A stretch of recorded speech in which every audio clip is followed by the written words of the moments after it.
What's up, my little butterflies, and welcome back to my YouTube channel. Today's video is about acceptance.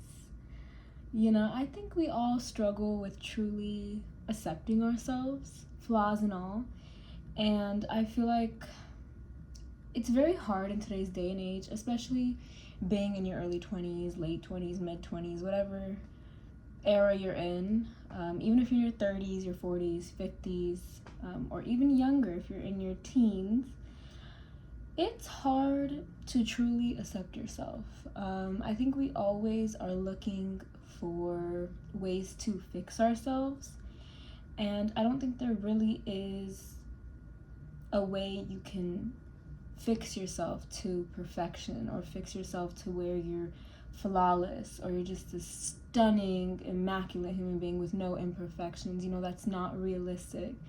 And I think it's very important to accept yourself with all the ugliness inside of you. We can have some very ugly moments. We can all be a little ugly inside, and sometimes that comes out in different ways.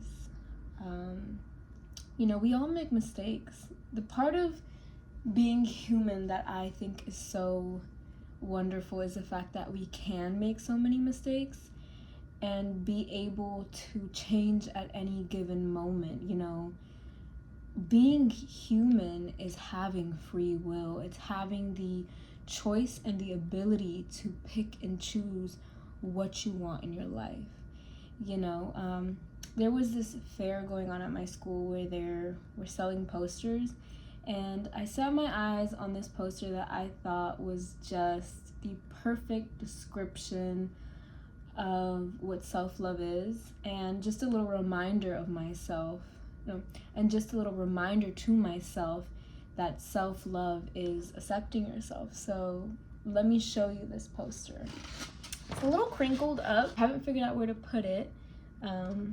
Yeah, it says self-love is accepting yourself, and it's a drawing of this little cartoon, and I think it's so adorable. I think it's so cute, because honestly, I think when it comes to self-love, there's not really a foundational way of being able to love yourself, and when it really comes down to it, it is accepting yourself.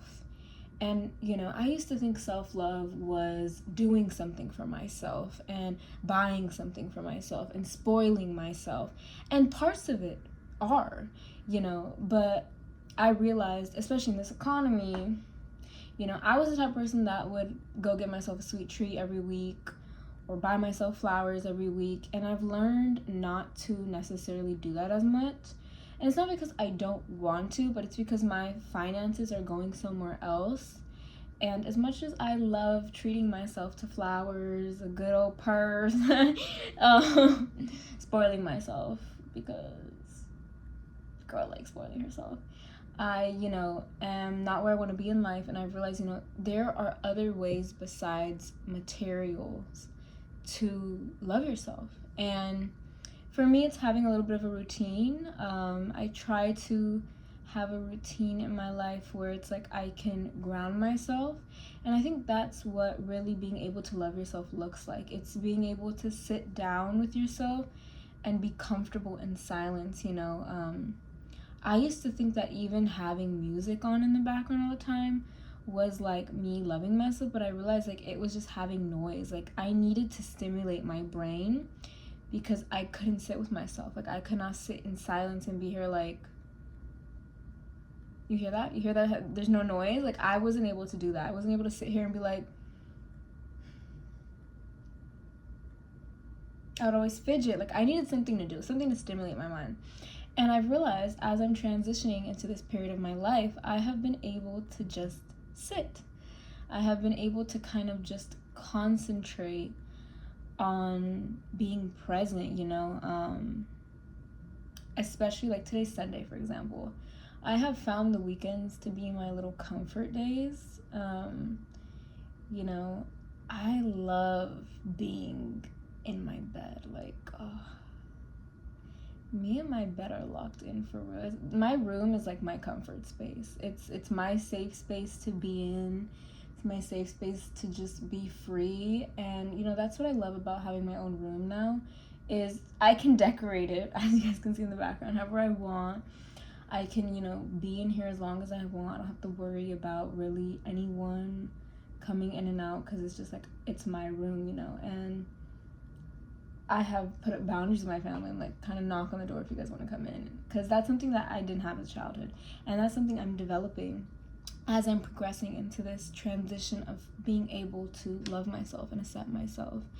And the thing is, a lot of times we believe that we get our validation from elsewhere, and I think that's why our ego is such a big aspect in our lives. When you get attention, when you get validation from other people, that becomes your fuel, and that becomes your words of affirmation, that becomes your evidence that you are worth something. I've realized when you do that, you're handing over your self-worth to other people. You're saying, here you go, here you go, here you go. And then you slowly realize you don't have those parts of yourself anymore, because you keep giving them out, you keep handing them out, and that's not okay. Your love should come within. And I'm an anxious attachment, so I have been learning EFT tapping. If you guys don't know what EFT tapping is, I'm going to do a quick breakdown. So EFT tapping is, you use 2 fingers and there's multiple pinpoints. One is on the top of your head, and while you're tapping, you're giving yourself words of affirmation. So for example, I am worthy, I am valuable, I am not my mistakes, I am never going to be perfect, I am human, I am worthy, I am me, I am imperfect, and that's okay. Simple, just words of affirmations to rewire your nervous system, because remember, your brain works by repetition, what you are feeding into it. So if you're sitting here and you're degrading yourself, you're putting yourself down, you're like, I can't do this, you're only making it to the point where your self-worth is very, very low. And you need to rewire your brain. You need to make yourself unshakable. When you are setting yourself up for success, you have to prepare for failure. And obviously, these are not things I do every day, and that's the problem. You need to build a habit of doing things every day, especially when it comes to growing a relationship with yourself. A lot of people don't realize, but the reason why you feel so disconnected from the world is because you're not connected to yourself. My therapist said it perfectly. It's like you're disconnected from the child part of yourself. For example, I can be very reactive sometimes. I am impulsive, and I've realized that comes from little Nikki not being heard. So she still has that response to be like, move, big Nikki, I'm driving the wheel. And it's like, no, you're a child. You cannot drive. Sit down. Let me handle this. And it's as simple as that. It's rewiring your brain to where your kid self feels safe. And it's reparenting yourself. And it's not allowing other people's attention and validation fuel you. The thing with ego is it's there to protect us, but it's also there to sometimes form a negative connection. Like if your ego, and a lot of this comes from insecurity, but let's say you're very egoistical people. Let's say you're a very egoistical person. You're gonna believe that you're better than others. And also, your ego can make you feel less than others. One thing about my religion that I really love is one of our foundational core statements is you are neither above nor below anyone. In God's eyes, we're all equal. We're all equal to him. No one's loved less, no one's loved more. It's only to the relationship you have with God, but we are all equal in his eyes. He created us with the same intent, the same love, and it only comes down to whether you can see that or not. And I always remind myself when I feel like that ego is getting to me, I try to remind myself that, hey, like rejection, fear, all of these things are in your mind. You're never going to be this person that anyone looks at and they're like, oh my gosh, that's your ego. And you're never also gonna be like, when people look at you, they're just like, And even if they do, that's their opinion. Their opinion does not shift how I view myself. Their lack of attention does not bother me because I'm not getting my validation from them. That's why so many people will be like, oh, like when you go to social media and you're getting a little bit of attention, or you go outside and you get a little attention, your ego gets a little smack on the ass. Your ego's like, oh, like, thank you. I already knew that, and that's just feeding into your ego. And it's like, there's a difference between being egoistical and knowing your worth. Being egoistical is somebody complimenting you and you're just like whatever. Like, I already knew that I'm the shit. But being humble and knowing your worth is like, yeah, I'm the shit, but that doesn't mean that you're not the shit. Like, for example, I view myself in a high standing, but that doesn't mean that you're not high standing. And sometimes people can take that as cocky, but it's like, no, you just know your worth. You know what you bring to the table. And there's nothing wrong with that. It's only a problem when your ego is getting in the way of being respectful. When you're being disrespectful to people, or you're treating people less than you, that's when your ego is a problem. And similarly, when you're looking at yourself and you're like, I am so below these people, I don't deserve this, that's another way your ego is stepping in and telling you, you ain't shit. That's that negative Nancy voice in your head. Anytime I start getting these negative thoughts now, I'd be like, not today, Nancy. Like, I've named my negative mindset Nancy because in order to distinguish the two, I'm like, that's Nancy talking and this is Nikki talking. You need to be able to separate the two, because like I said, loving yourself is accepting yourself, flaws and all. And not everyone is going to accept you. And when you have your worth in your hand, and when you have your crown on your head, you know what you deserve, you know what you're worth, and you're not going to get anything less than that. And that's another thing. A lot of people believe that loving yourself means being available 24/7 to other people, but loving yourself means being available to yourself first. You come first. Everyone else comes second. You need to make sure you're good, because if you're not good, you can't help anyone else. You can't show up. And there's this perfect example I saw, and it was Nikki Giovanni. She was in an interview with James Baldwin, and she was talking to him, and she was telling him, like, hey, you show up in the world as your best funny self, and then you come home with this negative, down energy, but you go to the world and you show up 100%. But you come home to me and you're giving me the back end of the stick. How do you think that makes me feel?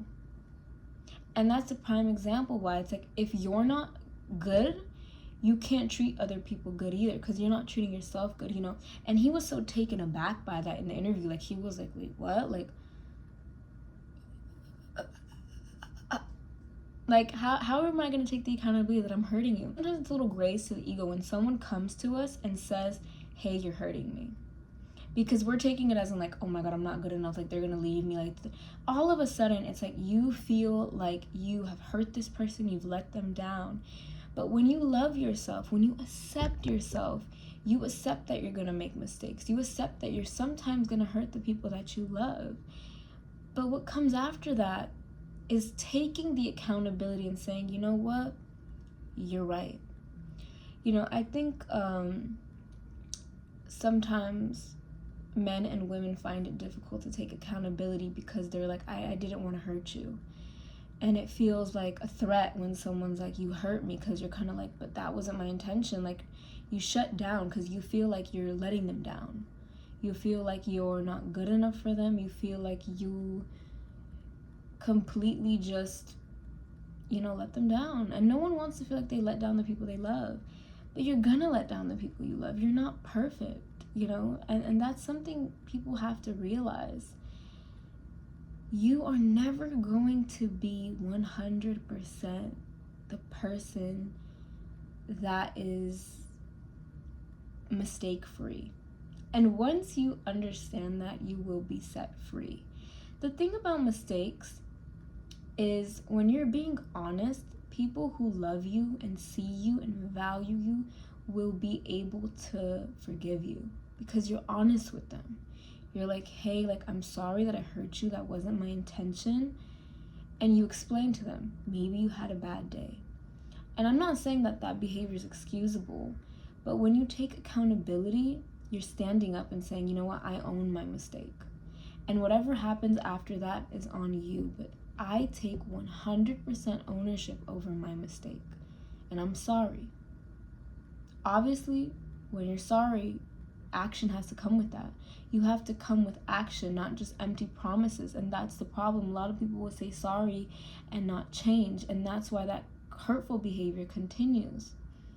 But when you really accept yourself, you will be able to be like, you know what? They're right.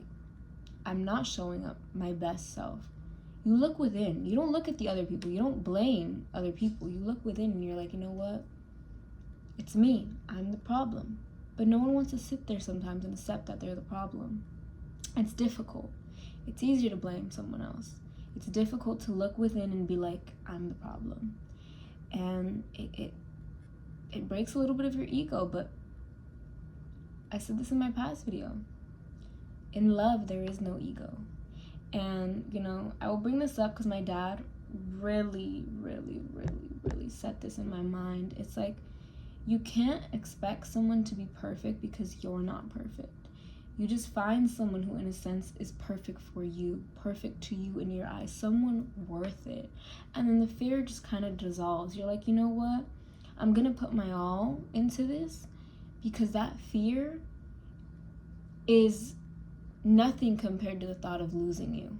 I would rather overcome my fear than losing you because you see the best in me. You see the things in me that I do not see in myself. And sometimes that's the realest love and support you can get, is when people see you, when you're a mess, when you're not perfect, when you're broken down and bruised. Those are the people you want to keep around you, because those people will force you to look at yourself and be like, look, how you're moving through life is not going to help you build or grow. You're going to stay stagnant. You're going to stay stuck, and the cycle continues to repeat. But when you sit here and when you sit here and you look in the mirror, you accept yourself, flaws and all. Flaws and all. Looks fade, bodies change, but what stays is this little corazón right here. This little heart right here stays. That's why it's important to know yourself. That's why it's important to give to yourself before you give to others. And be open to receiving love from others. Like, give to yourself, yes, but when people give to you, put your arms wide open and be open to receiving the love that they're giving you. Don't close off love because you don't love yourself. Sometimes you have to let the window open, even if there once was a storm. That's it for today's video. I hope you guys have a blessed day, week, month, and year, and I'll see you guys in the next video. Bye!